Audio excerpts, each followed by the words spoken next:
It is November 1st, All Hallows Day, which is why we still have our friend here. I want to talk about immigration.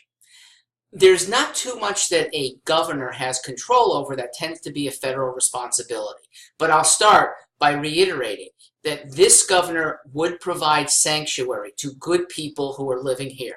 If it contradicts federal law, you will be protected.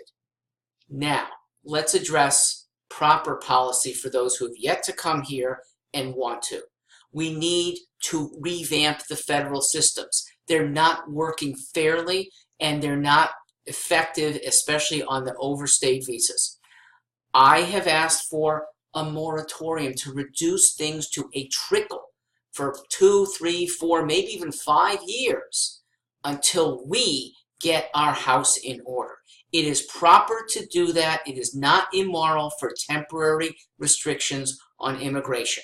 Now, I do believe that we should pick who is deserving. And elsewhere I've talked about those who have in their home countries chosen to exude Americana, to influence their own people back home and be ready to come here when the time comes, learn English decently, and show that you are a likely candidate for citizenship and being really part of the American value system.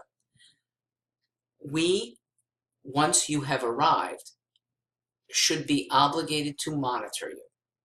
And this is where a governor's control, I do it with a lot of trepidation, but I actually think 5 to 7 years of oversight, primarily by your federal citizens, but your fellow citizens, but to some extent with a tribunal who is assessing, are you working, are you leeching, are you a criminal?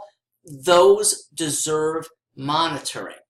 I think 95% of immigrants will do just fine, and they'll be on the road to a better kind of citizenship than we have them now. Monitoring every would-be immigrant is something that costs, but I think the immigrants themselves can pay for it, so it become cost neutral. Yes, this is a kind of two-tiered citizenship, but we have that now, okay?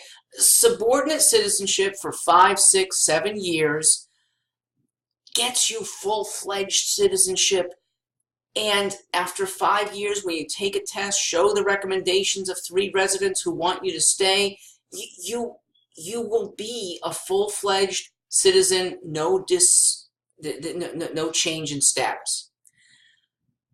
We need places for legal immigrants to go, and I believe some steering is in order. Our cities are too crowded, at least some of them. Our rural areas could use more citizens. So potentially tethering immigration to staying in one place that needs your skills for the next 5 to 7 years, I think that helps a lot of our smaller towns and helps the immigrants themselves. More to come. Thanks for listening.